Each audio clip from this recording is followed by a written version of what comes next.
दोस्तों, आज हम सर्दियों में शरीर को गर्मी देने वाली चीजों को जानेंगे। नंबर एक, शरीर को गर्मी देने वाले फल कौन से होते हैं। दूसरा, शरीर को गर्मी देने वाली दाल कौन सी होती है। तीसरा, शरीर को गर्मी देने वाली रोटी कौन सी होती है।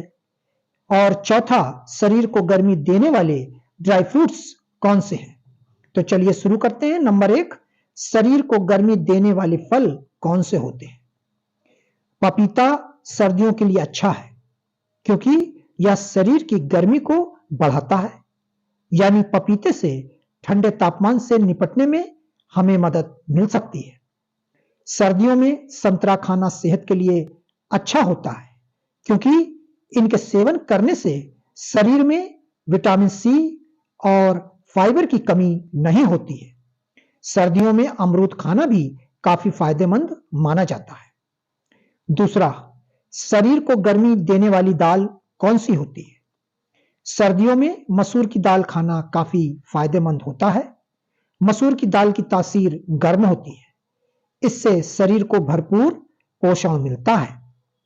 मसूर की दाल खाने से मधुमेह, मोटापा, कैंसर और हृदय रोग का जोखिम कम होता है।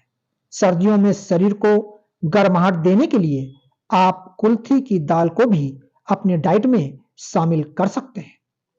पहाड़ों में कुल्थी की दाल को अधिक मात्रा में खाया जाता है। अरहर की दाल प्रोटीन का काफी अच्छा सोर्स होता है। सर्दियों में इन दालों को खाना काफी फायदेमंद होता है क्योंकि इन दालों की तासीर गर्म होती है। तीसरा, शरीर को गर्मी देने वाली सब्जी कौन सी होती है। जड़ वाली सब्जियां शरीर को गर्म रखती हैं क्योंकि उनका पाचन धीमा होता है, जिससे ज्यादा गर्मी पैदा होती है। मूली, सलजम और शकरकंद जैसी जमीन के अंदर उगने वाली सब्जियों का सेवन करें। इसका सूप बनाकर या सलाद के रूप में भी इसका सेवन किया जा सकता है। मिर्च और शिमला मिर्च में भी शरीर के तापमान को बढ़ाने का गुण पाया जाता है। यह शरीर के सर्कुलेटरी सिस्टम को उत्तेजित करता है, जिससे शरीर का तापमान बढ़ जाता है।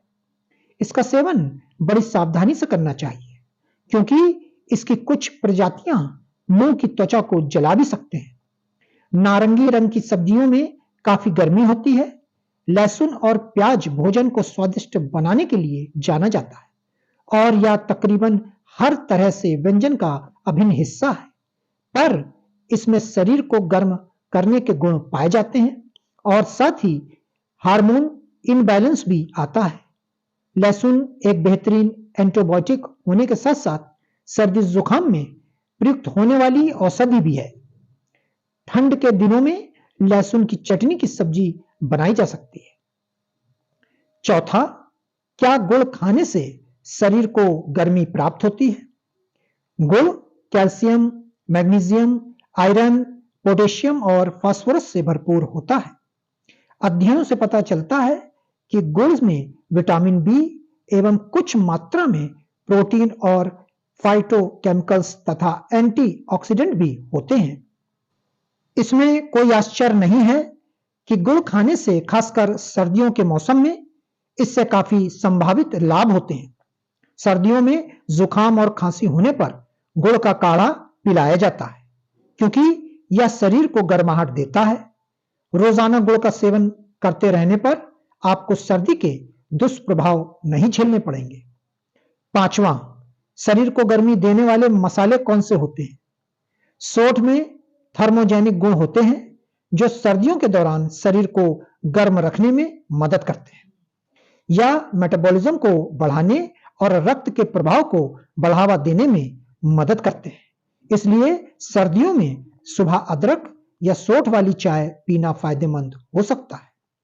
सर्दी से बचने के लिए हल्दी भी औषधि के रूप में प्रयोग की जाती है। आप हल्दी का प्रयोग ज्यादा से ज्यादा कर सकते हैं और शरीर में गर्माहट बनाए रख सकते हैं। हल्दी एंटीबायोटिक का भी काम करती है। साथ ही हल्दी वाले दूध का भी हमें सेवन करना चाहिए। यदि आप सर्दियों में लौंग की चाय या लौंग की कली का सेवन करते हैं तो इससे सर्दी खांसी जैसी समस्या से छुटकारा मिलता है। साथ ही रोग प्रतिरोधक क्षमता भी मजबूत होती है। सर्दियों में काली मिर्च का सेवन करने से शरीर को गर्माहट पहुंचती है। साथ ही इसमें मौजूद एंटीबैक्टीरियल और एंटी इंफ्लेमेटरी गुण सर्दी जुकाम जैसी समस्याओं को दूर करने में मदद करते हैं। छठा, क्या चाय पीने से शरीर को गर्मी प्राप्त होती है? सर्दी का मौसम हो या गर्मी का, चाय पीने के बाद शरीर हल्का सा गर्म हो जाता है। इसका कारण कैफीन होता है। इस केमिकल से फैट एनर्जी में बदलता है और पसीना आता है। हालांकि इससे बहुत ज्यादा गर्मी नहीं लगती, लेकिन फिर भी शरीर हल्का सा गर्म हो जाता है। और ठंड के मौसम में गर्म चाय पी जाए तो शरीर का तापमान 1 से 2 डिग्री तक कम हो सकता है। सातवां, शरीर को गर्मी देने वाले ड्राई फ्रूट कौन से होते हैं? शरीर को गर्म रखने के लिए हेल्दी डाइट लेनी जरूरी होती है और ड्राई फ्रूट्स के बिना अक्सर किसी भी डाइट को पूरी तरह हेल्दी नहीं माना जाता है। ड्राई फ्रूट्स महत्वपूर्ण पोषक तत्वों जैसे विटामिन, प्रोटीन और हेल्दी फैट से भरे होते हैं, जो सर्दियों के दौरान शरीर को गर्म रखकर पोषण प्रदान करने में अहम भूमिका निभाते हैं। कुछ ड्राई फ्रूट्स शरीर को गर्म देने का काम करते हैं, जैसे बादाम, काजू, पिस्ता, अखरोट, अंजीर और मूंगफली आदि। आठवां, शरीर को गर्म रखने में देसी घी का क्या महत्व है?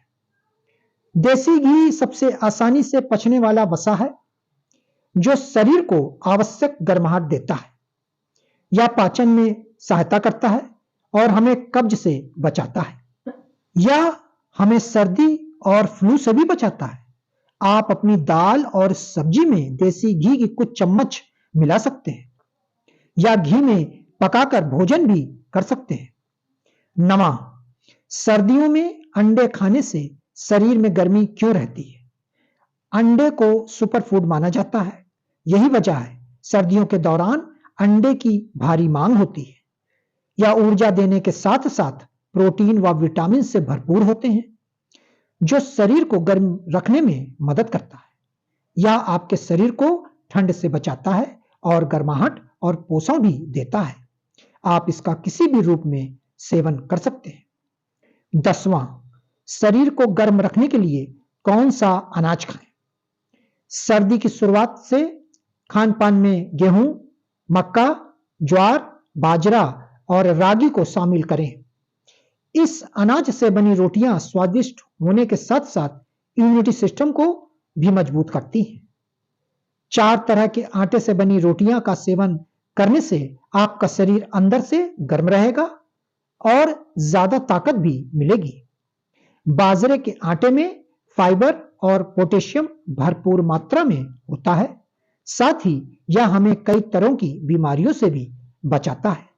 बाजरा खाने के बाद काफी देर तक भूख नहीं लगती है, जिससे वजन कंट्रोल करने में भी मदद मिलती है। ज्वार का आटा ग्लूकॉन फ्री होता है और हमारी पाचन क्रिया को सुधारने में मदद करता है।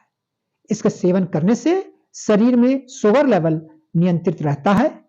दिल के मरीजों के लिए भी ज्वार का आटा काफी फायदेमंद होता है।